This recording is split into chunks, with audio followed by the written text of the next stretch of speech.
말씀인데 성경을 찾아 놓으시고 같이 읽겠습니다. 시작. 네 형제가 죄를 범하거든 가서 너와 그 사람과만 상대하여 권고하라. 만일 들으면 네가 네 형제를 얻은 것이요, 만일 듣지 않거든 한두 사람을 데리고 가서 두세 증인의 입으로 말마다 확증하게 하라. 만일 그들의 말도 듣지 않거든 교회의 말하고 교회의 말도 듣지 않거든 이방인과 세리와 같이 여기라. 아멘. 오늘 주시는 말씀에 큰 은혜가 되시기를 바랍니다. 오늘도 이 저녁 예배 자리에 나오신 여러분을 축복합니다. 우리 서로도 인사하십시다. 저녁에 또 만나서 반갑습니다.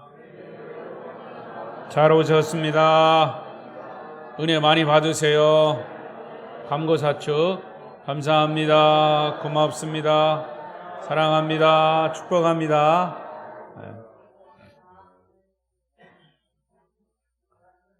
날마다 그런 은혜가 있으시기를 바랍니다. 또 오늘 비대면으로 혹시 영상으로 예배하시는 분이 있으면 하나님의 크신 은혜가 그 가운데도 임하시기를 바랍니다. 오늘 설교 말씀의 제목은 네 형제가 죄를 범했을 때입니다. 네 형제가 죄를 범했을 때. 지난 시간 주님께서는 작은 소자라도 업신여기지 말라 그랬습니다. 만약에 한 사람을 실족시키면 연자맷돌을 메고 바다에 빠지라고 그랬습니다. 굉장히 무서운 말씀을 하셨어요. 그만큼 한 사람을 실족시키는 것, 업신여기는 것은 매우 중요한 그런 죄라고 그랬습니다. 그런데 여기서 죄라고 하는 것은 윤리와 도덕적인 죄를 말하는 것이죠. 예수 믿고 구원받았어도 우리는 이런 윤리와 도덕적인 죄를 지을 수 있습니다. 교회 안에 성도들 중에도 여러 가지 윤리 도덕적인 죄를 지을 수 있는데 그럴 때 어떻게 해야 되느냐 하는 것에 답을 주님이 주셨습니다. 제가 말씀을 드리는 것처럼 성경 안에는 우리가 살아가는 일상적인 일들이 기록되어 있어요. 그런데 일상적인 일들을 우리가 살아갈 때 어떻게 살아가야 하는가 구체적인 답을 또 제시하고 있어요. 그러니까 성경 속에는 우리가 살아가는 일상생활의 문제들을 다 아주 적나라하게 말씀하셨고 거기에 대한 해답을 주님이 주셨습니다. 그러니까 성경 속에 우리의 일상생활도 있고 문제도 있고 답도 있어요. 우리가 가끔 어떤 문제에 부닥쳤을 때 여러분 개인마다 좀 다르겠지만 목사님 이거 어떻게 합니까? 기도해 주세요. 그렇게 얘기하지만 사실은 기도도 해야 합니다. 그러나 어떻게 해야 합니까? 라고 하는 질문 속에 주님이 성경 속에 답을 다 알려주셨어요. 그래서 성경을 보면 우리가 어떻게 살아가야 하는 방법을 잘 말씀해 주고 있습니다. 그래서 성경은 우리 인생 삶의 내비게이션이다. 우리가 자동차 타고 갈 때 요즘은 이 내비게이션이 다 있지 않습니까? 그래서 거기다가 입력만 딱 시켜놓으면 이리 가십시오 저리 가십시오. 그것도 아름다운 목소리로 아름다운 아가씨가 그렇게 안내를 합니다. 그래서 우스갯소리로 남자들은 두 여자의 말을 잘 들으라고 그랬어요.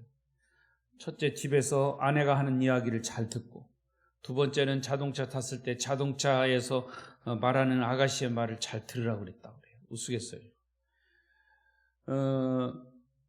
여러분, 그래서 우리가 인생 삶을 이제 안내하는 안내서는 바로 성경입니다. 하나님께서 우리를 이 땅에 창조하셨고 이 땅에 보내셨을 때 내 인생 삶의 처음과 나중을 하나님이 다 아시고 계세요. 저 위에서 다 알고 계세요. 나는 알파와 오메가라 그러셨어요. 그렇게 믿으십니까? 믿는 대로 여러분 우리가 하나님 의지하는 거예요. 하나님 요만큼 의지하면 요만큼 우리가 믿는 거고, 하나님 처음부터 끝까지 내 인생을 하나님께 맡깁니다 하고 그렇게 의지하면 그렇게 가는 거예요. 하나님은 우리를 망하게 하지 않아요. 우리를 흥하게 하셔요. 할렐루야. 그러니까 여러분 이제 그런 전제하에 오늘 말씀은 하나님이 가장 미워하시는 것은 죄다 그랬어요. 죄가 인간에게 들어온 것은 창세기 3장에 아담이 하나님이 먹지 말라고 한 선악과를 따먹은 불순종에서부터 죄가 시작이 되는 거죠. 죄의 본질은 하나님에 대한 불순종이에요. 하나님을 거역하는 것이. 아예 하나님을 인정하지 않는 것은 뭐 말할 필요도 없죠. 그래서 우리가 당신은 죄인입니다, 이게 복음에서 그렇게 얘기할 때 나 죄 진 게 없습니다. 교회 가니까 나보고 개인 죄인이라고 그래서 나는 기분 나빠서 교회 안 간다고 하는 사람도 있어요. 예. 근데 여기서 말하는 죄는 하나님 믿지 않는 게 죄예요. 예수가 나의 구세주라고 믿지 않는 것 자체가 죄예요.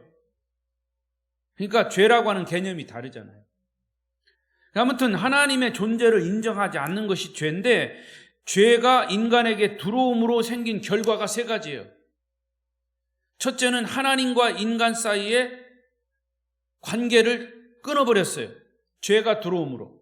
하나님이 인간을 하나님 나라에서 쫓아버렸어요. 그러니까 죄라고 하는 것이 인간과 하나님의 관계를 딱 단절시켜버린 겁니다. 그래서 복음은 뭐냐? 그 죄로 단절된 인간을 다시 하나님과 연결시키는 것이 복음이에요. 죄가 하나님과 단절됨으로 우리 인류는 영원히 멸망하게 됐어요. 멸망하게 됐는데, 복음이라고 하는 것, 예수 그리스도가 우리와 하나님과의 단절된 관계를 다시 회복시켜주는 그런 브릿지 역할, 관계를 회복시키는 다리 역할을 하시는 것이 예수 그리스도의 십자가와 부활이에요. 그리고 또 두 번째, 죄가 가져온 결과는, 죄는 인간과 인간 사이의 갈등을 만들었어요. 그래서 인간이 인간을 대적하게 됐습니다. 세 번째는 인간이 자연으로부터 쫓겨났어요. 이게 창세기 3장에 나타난 죄가 인간에게 들어오면서 나타난 결과예요. 하나님과의 관계를 단절시켰고, 인간과 인간의 관계를 단절시켰고, 인간과 자연의 관계를 단절시켰는 거예요. 결국은 그 죄는 인간에게 죽음을 가져왔죠. 그래서 로마서 6장 23절에 죄의 삭은 사망이다 그랬어요. 죄의 결과는 사망인 거예요. 여기서 사망은 육체적인 사망과 영혼의 사망을 말하는 거죠. 그래서 우리가 이 땅에 살면서 죄의 그림자는 항상 있습니다. 죽음은 죄의 그림자를 통해서 오는 거예요. 죄의 그림자는 뭐냐 그럼? 절망, 질병, 어두움, 거짓, 불이익, 간음, 우상숭배, 살인, 분쟁, 도둑질, 악독, 시기. 이 로마서에서 다 나오는 얘기예요. 이런 것들이 죽음의 그림자예요. 우리가 육신을 입고 사는 동안에는 이 죄의 그림자를 피할 수 없는 거죠. 그래서 성경은 죄를 철저히 미워하라고 했고, 하나님은 죄를 가장 싫어하신다고 말씀했어요. 자, 보십시다. 이사야 66장 18절. 10편입니다. 미안합니다. 10편. 66편 18절. 시작. 내가 나의 마음에 죄악을 품었더라면 주께서 듣지 아니하시리라. 자, 시편 기자가 고백하기를, 내 마음에 죄악을 품었으면 하나님이 내 기도를 들으시지 않고 주님과의 관계는 나는 갖지 못한다고 고백한 거예요. 내 안에 죄가 있으면 하나님은 우리의 기도를 듣지 않으신다고 그랬어요. 여러분, 우리가 하나님이 없어서 느끼지 못하는 것이 아니라 내 안에 죄가 있기 때문에 하나님을 못 느끼는 거예요. 여러분, 똑같은 자리에서 똑같은 말씀을 듣고 똑같은 목사가 설교를 해도 어떤 사람은 하나님을 강하게 느끼고 정말 은혜를 받고 하나님이 오늘 목사님을 통해서 나에게 저렇게 말씀하시는구나, 이런 감동을 느끼고 있지만 어떤 사람은 아무런 감동이 없어요. 그저 설교가 지루하기만 한 거예요. 졸리기만 한 거예요. 이것은 엄밀한 의미에서는 죄가 내 마음에 있고 없고의 차이인 것이죠. 그러니까 이사야 59장 1절부터 3절까지 말씀을 다시 보겠습니다. 시작. 여호와의 손이 짧아 구원하지 못하심도 아니요 오직 너의 죄악이 너희와 너희 하나님 사이를 갈라놓았고 너희 죄가 그의 얼굴을 가리어서 너희에게서 듣지 않으시게 함이니라. 이는 너희 손이 피해 너희 손가락이 죄악에 더러워졌으며 너희 입술은 거짓을 말하며 너희 혀는 악독을 내밀어. 지금까지 제가 하신 말씀이 여기 딱 요약되어 있어요. 우리가 하나님과 소통하지 못하는 이유는 하나님께 있는 게 아니라 우리 인간에게 있다는 거예요. 여러분, 교회 공동체가 왜 능력이 없을까요? 교회 안에 죄가 있기 때문에 그래요. 죄가 있으면 능력이 나타나지 않습니다. 우리 개인이나 교회나 하나님이 원하지 않는 죄가 있으면 교회가, 개인이 힘이 없어요. 죄의 배후에는 항상 사탄의 역사가 도사리고 있습니다. 우리가 원하든 원하지 않든 죄를 지면 그 뒤에 반드시 우리를 조정하고 있는 사탄이 있음을 우리가 알아야 합니다. 죄는 환경으로부터 오는 것도 아니고요, 상황으로부터 오는 것도 아니고요, 어떤 구조로부터 오는 것이 아니에요. 어떤 사람은 죄가 심리학적인 현상이라고 말합니다. 또 어떤 사람은 가난이 죄라고 얘기합니다. 여러분, 가난이 죄입니까? 먹을 것이 없어서 이 나라에 죄가 이렇게 많습니까? 그러면 먹을 것 갖다 주면, 먹을 것 있으면 죄가 없어져야죠. 먹을 것이 풍부한데도 그럴수록 죄는 더 많아요. 사람이요, 등 따스고 배부르면 죄를 더 짓습니다. 어떤 사람은 무식이 죄라고 합니다. 여러분, 못 배운 게 죄입니까?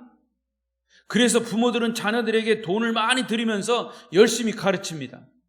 그런데 그렇게 열심히 부모가 가르쳤더니 그 가르친 자식들이 부모를 내다 버려요. 부모와 단절해 버립니다. 어떤 자식은 돈 때문에, 그렇게 자기를 위해서 희생한 부모를 돈 때문에 그냥 죽이기도 하고 그래요. 세상이 요즘 그렇습니다. 그것은 인간이 죄를 짓는 죄인이기 때문에 그런 거예요.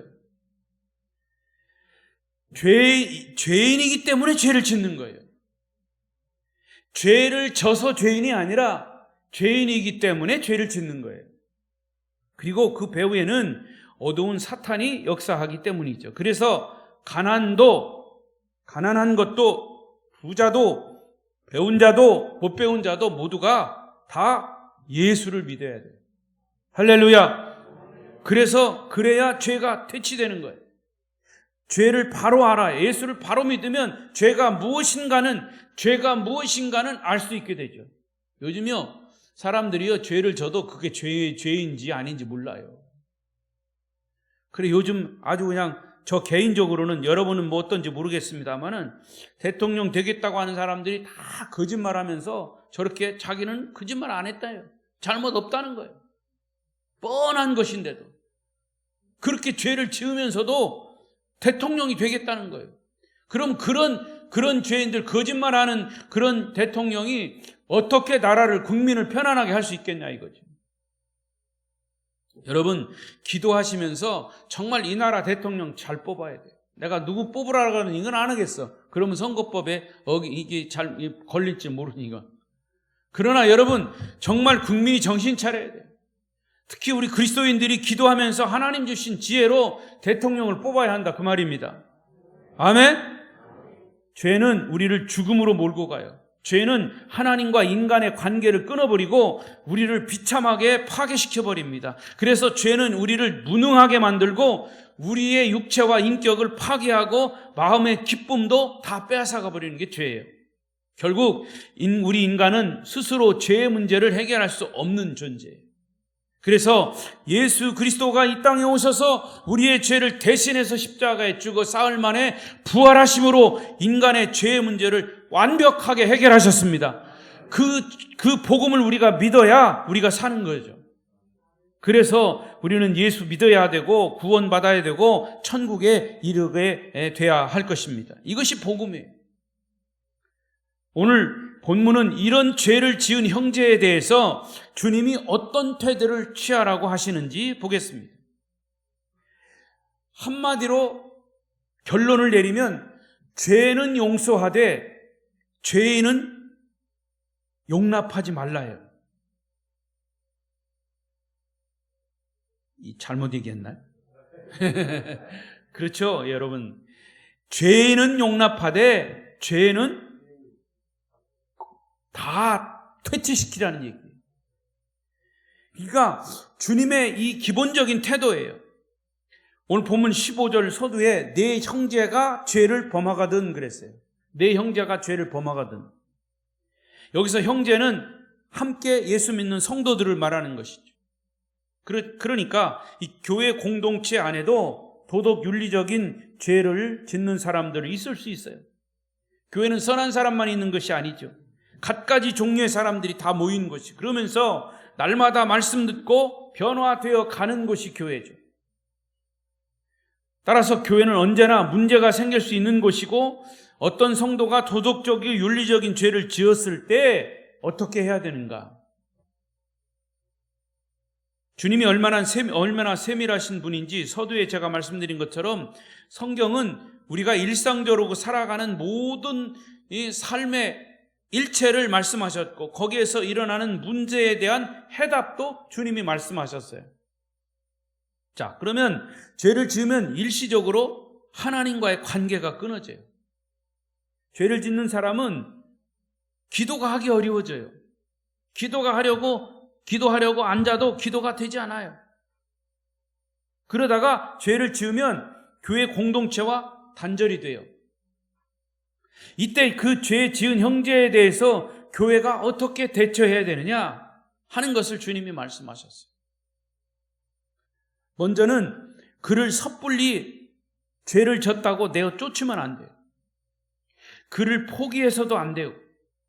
오히려 본인이 스스로 죄 문제를 해결하고 돌아오도록 적극적으로 도와줘야 하는데, 도와주어야 할 해결책, 문제의 해답을 제시하셨다고 말이에요. 자, 그럼 첫 번째로 죄 지은 형제에게 먼저 가라 그랬어요. 15절 다시 보세요. 여기 있네요. 읽어보십시다. 시작. 내 형제가 죄를 범하거든 가서 너와 그 사람과만 상대하여 권하라. 이게 첫 번째예요. 잘못한 사람, 교회에서 잘못한 사람이 있을 수 있잖아요. 교회에 대해서, 하나님 앞에서, 또 성도들에 대해서 잘못한 사람이 있어요. 그러면 먼저 찾아가라는 거죠. 자, 여기서 그럼 누가 가야 합니까? 그는 사람마다 다르죠. 관계 속에서 틀어진 사람, 본인이 죄를 지어서 안타까운 사람, 또 목회자가 갈 수도 있고 또 다른 성도가 갈 수 있어요.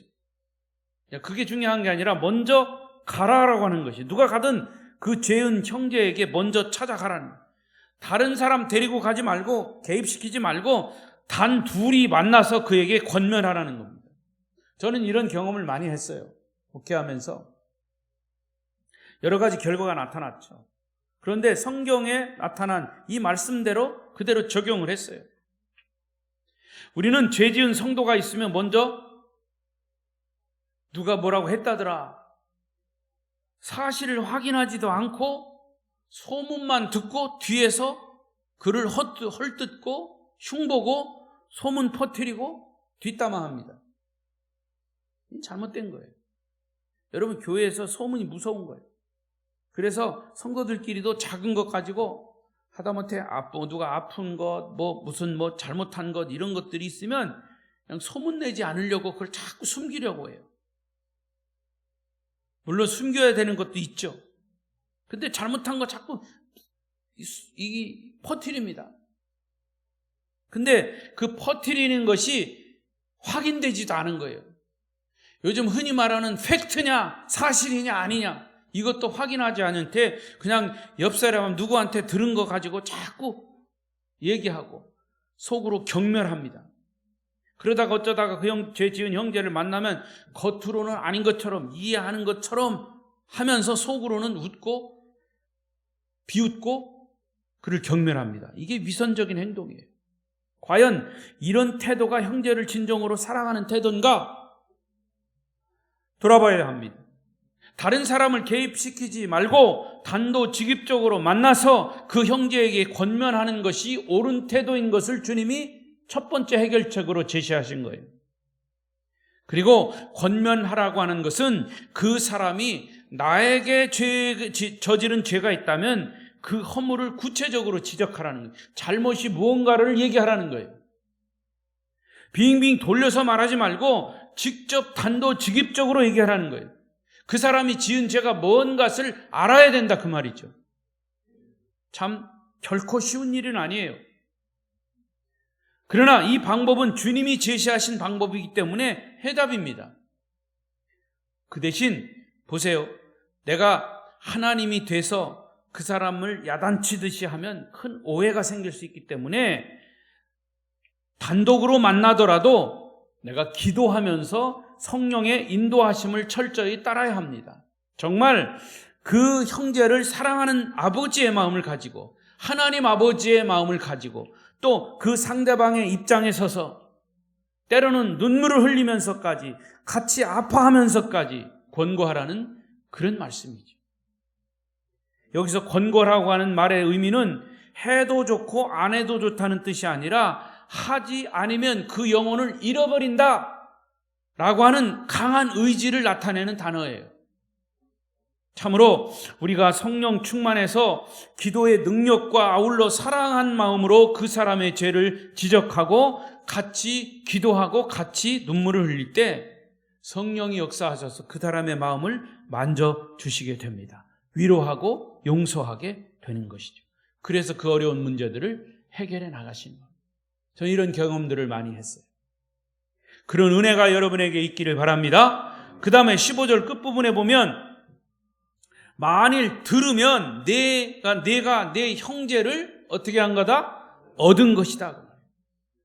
그런 마음을 가지고 가면 하나님께서 성령으로 그 사람의 마음을 만져서 결국에는 문제를 해결해 주는 건데 그 문제를 해결한 것이 뭡니까? 그 형제를 포기하는 것이 아니라 얻는 것이 된다 그 말이에요. 형제가 죄를 지었다 할지라도 하나님이 원하시는 것은 그 형제를 다시 찾는 거예요. 그를 죄의 수렁에서 건져내시는 거예요. 잃은 양 한 마리를 찾아 나섰다가 양을 찾아서 목자가 그 양을 어깨에 메고 돌아오는 것과 같은 것이죠. 집을 나갔던 탕자가 돌아올 때 그 아버지가 그 아들을 쫓아가 나가서 아들을 껴안는 것과 같은 것이에요. 하나님은 잃은 양을 찾는데 관심을 가지고 계십니다. 그렇다면 여러분에게 있어서 잃은 양은 누구일까요? 여러분 스스로 아마 다 다를 겁니다. 그 양을 위해서 여러분 기도하시고 다시 찾는 그런 은혜가 있으시길 바랍니다. 그 다음에 두 번째, 형제가 권면했는데도 안 듣는 경우에 그럼에도 불구하고 포기하지 말라는 거죠. 자, 16절을 보십시다. 16절 시작. 만일 듣지 않거든 한두 사람을 데리고 가서 두세 증인의 입으로 말마다 확증하게 하라. 이 말씀을 굉장히 부정적으로 보면 그 사람이 도망 못 가게 증인을 세워라 라고 하는 의미가 아니라 사실은 두세 사람이 데리고 가서 더 설득해보고 더 사랑의 마음을 가지고 권면해보라는 의미예요. 왜? 그 사람을 놓치면 안 되니까, 포기하면 안 되니까. 신명기 19장 15절을 또 보십시다. 비슷한 말씀이 있어요. 신명기 19장 15절 시작. 사람의 모든 악에 관하여 또한 모든 죄에 관하여는 한 증인으로만 정할 것이 아니요 두 증인의 입으로나 또는 세 증인의 입으로 그 사건을 확정할 것이며. 자, 이 말씀도 2번씩이나 권면하는 것은 죄를 변명하지 못하게 하려는 이유에서다라고 말했지만, 사실은 그 사람을 쉽게 포기하지 말라는 한 영혼을 사랑하는 아버지의 마음이 여기에 있는 거예요. 여러분, 한 영혼을 실족시키면 연자맷대를 메고 바다에 빠지라고 그랬어요. 그러니까 한 영혼을 실족시키는 것이 얼마나 나쁜 죄인지, 그래서 한 영혼이라도 실족시키지 말고 여러분은 구원하시기를, 구원의 도구로 여러분이 쓰여지시기를 축원합니다. 그 다음에 세 번째, 그렇게 했는데도 그 사람의 마음이 강팍해가지고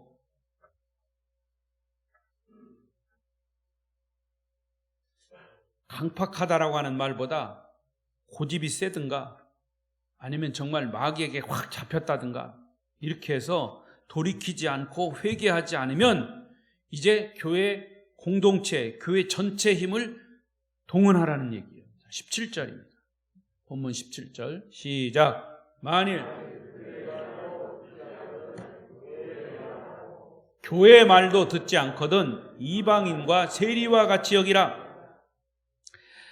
이제 마지막 세 번째 갔는데 두 번째도 듣지 않으면 교회 권면, 교회 공동체의 권면을 다시 하라는 거죠. 여러분, 교회의 작은 문제가 큰 문제가 될 수 있어요. 그래가지고 나중에는 교회 전체에 이제 교인들이 다 모여서, 정회원들이 모여서 그 문제 가지고 이제 문제를 해결해 나갈 수가 있어요. 그래도 안 들을 때, 그래도 교회 공동체의 권면까지도 듣지 않거든 어떻게 하겠다고요? 이방인과 세리와 같이 여겨라 그랬어요. 이거는 굉장히 무서운 얘기예요. 예수님께서 하신 말씀이 이방인과 세리. 왜 이방인과 세리라고 말씀하셨는가? 그 당시 예수님 당시에는요, 이방인을 짐승 취급했어요. 세리도 사람들이 우습게 여겼어요. 사람 취급을 안 했어요. 대표적인 사람이 삭개오 같은 사람. 삭개오가 세리장이었죠. 또 이방인은 사마리아 여인, 이방인이에요. 짐승 취급해요. 저기서 이방인이 오면요, 이 사람들은 그냥 피해갔어요. 또 이방인은 저기에서 유대인들이 오면 자기가 피해갔어요. 그 사람들이 무시하니까. 그러니까 여기 교회의 권면까지 거절할 경우에는 이방인과 세리와 같이 여기라고 말씀했는데, 이게 무섭고 아주 가슴 아픈 그런 말씀인데, 사실은요, 이것을 이렇게 부정적으로만 보지 않아야 합니다. 이 말씀에 예수님이 해결책으로 말씀하신 이 말씀의 요점은 이방인과 세리처럼 취급하는 데 핵심이 있는 게 아니라 한 영혼을 구원하기 위해서 끝까지 노력하고 최선을 다하라라고 하는 하나님의 사랑에 초점이 있어요. 할렐루야. 우리가 잘 아는 것처럼 요한복음 3장 16절 말씀이에요. 하나님이 세상을 이처럼 사랑하사 독생자를 주셨으니 이는 그를 믿는 자마다 멸망하지 않고 영생을 얻게 하려 하심이라. 한 영혼이라도 영생 얻게 하기 위해서, 구원받게 하기 위해서. 이게 아버지의 마음이에요. 이게 하나님의 목적은 인류 멸망이 아니라 인류 구원과 인류의 영생에 있는 거죠. 하나님은 우리의 영혼이 지옥 가는 것을 원치 않으시고 마귀에게 붙잡히는 거 원치 않으셔요. 그렇기 때문에 하다 안 되면 어쩔 수 없이 육신은 마귀에게 내준다 해도 그 영혼이라도 구원받게 하시는 것이 하나님의 사랑이고 주님의 애절한 마음임을 믿습니다. 그래서 여러분, 죽어가서 예수 안 믿던 사람이 이제 죽어가는데 그 예수 믿는 자녀들이 하도 안타까우니까 아버지 좀 하나님을 아버지라고 좀 불러보세요. 내가 예수 믿겠다고 좀 해보세요. 그러니까 말도 못하는 자기 죽어가는 아버지에게 그렇게 안타깝게 하는 거예요. 그러니까 여러분, 마지막까지 죽으면서도 이 귀는 열려 있다는 거죠. 그래서 마지막까지라도 육신은 죽지만 그 영혼이라도 구원하기 위한 애절함이 하나님의 마음이고 또 구원하려고 하는 이 우리 성도의 마음인 것이죠.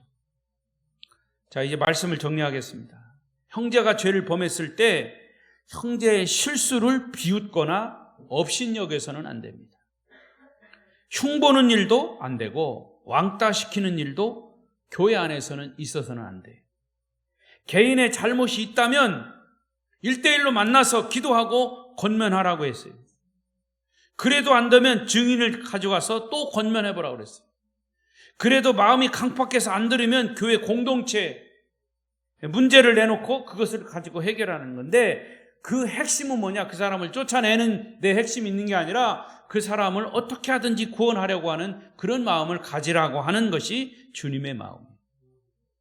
철저히 회개시켜서 하나님의 백성이 돼서 천국 갈 수 있도록 하라는 것이 이 주님의 이 사랑의 마음이고 이 문제 해결책입니다. 우리는 형제가 우리에게 죄를 범하거나 상처를 주어도 용서하는 사람이 돼야 하고, 우리의 인간관계가 불편한 것은 미워하는 사람이 있기 때문에 그래요. 이제 다음 19절 이하에 보면 용서에 대한 말씀이 이제 나오는데, 수요일 날 또 말씀드리겠지만, 용서하기로 결단하고 용서받기로 결단이 되면 그때부터는 자유로워지는 거예요.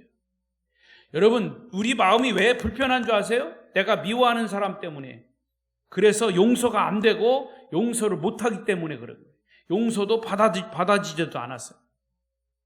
그래서 그런 사람이 있다면 주의 이름으로 용서하고, 용서가 안 되면 용서하는 마음 달라고 기도해야 됩니다.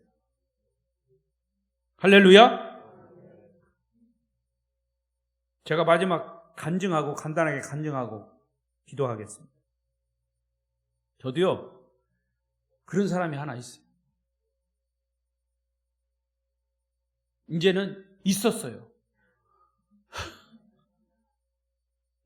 저하고 이렇게 참 친한 사이였었어요. 그런데 어떤 문제 때문에 서로 갈등이 있어가지고 전화를 하는데 입에 담지 못할 쌍시오자 발음을 하면서 욕을 하는 거예요. 그래서 저 친구가 나한테 그렇게 욕을 할 처지가 아닌데, 저는 그렇게 생각했죠. 그래가지고 그때 그랬어요. 내가 지금부터 당신을 이제 안 만나겠다. 만날 기회도 없겠지만 전화도 안 하겠다. 제 아내에게 고백을 했어요. 제 아내도 가끔가다 그 이야기를 꺼내요. 당신이 용서하라 그러면서 왜 용서 못하냐? 그 이야기를 들을 때마다 팍팍 찔려요. 그런데 얼마 전에 몇 주 지났어요. 내가 우리 아내한테는 그런 얘기 안 했는데, 기도하면서, 특히 이 말씀을 준비하면서, 야, 너는 다른 사람 보고 용서하라 그러면서 왜 용서하지 않냐? 그 말씀이 계속 걸려가지고 덮어놓고 설교 준비가 안 되는 거예요. 그래서 제 서재에서 이제 왔다 갔다 하면서, 하나님, 요거 그냥 설교하지 말고 지나갈까요? 왜? 이건 나한테 하는 소리니까. 나한테 하는 소리인데 내가 이런 설교하고서 무슨 은혜가 되고 하겠냐, 이거. 그러다가 하나님이 그런 마음을 주시더라고. 그러면 너 그 사람 용서하면 되지 않냐? 가장 쉬운 답이에요. 그런데 용서가 안 되는 거예요. 그 사람이 나한테 한 걸 보면. 그리고 그 사람은 우리 부모님 때부터 우리 부모님에게서 은혜를 받은 사람이에요. 목사예요. 친구예요. 그 사람이 하는 것을 보면 용서가 안 되는 거예요. 그런데 말씀을 준비하다가 계속 용서하라, 지금부터. 다음 주에는 더. 그래서 내가 미리 지금 여러분에게 고백하는 거예요. 그 설교 준비 잘 하려고.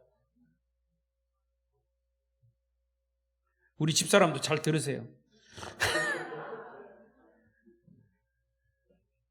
근데 하나님이 계속 용서하라고 하십니다. 너 만약에 그거 준비 용서하라고 하다가 네가 안 하고서 그 설교 그냥 어물쩡하게 넘어가면 너는 위선자다고 그러시더라고요. 그래서 제가 이제 서재에서 무릎을 꿇고 기도했어요. 그때 막 눈물이 나더라고요. 하나님은 나를 용서하셨는데 나는 용서하지 못하는 사람이 있다면 나는 정말 위선자입니다. 그래서 일단 아직은 제가 뭐 이렇게 전화를 한다든가 그렇게 하진 않았습니다만은 이제 그런 기회가 있어요. 우리 친구들 만나는 기회가 아마 12월 중에 있을 거예요. 그러면 이제 그 친구를 제가 불러다가 같이 만나면서 제가 고백을 할 거예요. 일단은 제가 그런 마음을 갖고 이제 용서하기로 마음을 먹으니까 그때부터 자유로운 거예요. 그때부터 말씀이 다시 이렇게 들어오는 거예요. 여러분, 목사인 저도 그런 사람이 있고요. 또 그런 경우가 있어요. 그럴 때 우리는 정말 인간적으로는 하고 싶지 않아. 하나님 말씀하신 거는 말씀하신 거고요. 나는 도저히 용서 못해요. 이런 경우가 얼마든지 있을 수 있어요. 그러나 여러분, 말씀하신 것에 대해서 우리가 순종하고 그 순종하려고 애를 쓰고 그걸 가지고 기도하면 하나님이 해결해 주시고 그런 마음을 주시고 행동하게 하시고 또 그럴 때 자유함을 주셔요. 아멘? 아름다운 교회 성도 여러분들은 모든 사람과 화평하심으로 평화의 사도가 되시기를 축원합니다. 축원합니다. 기도하십시다.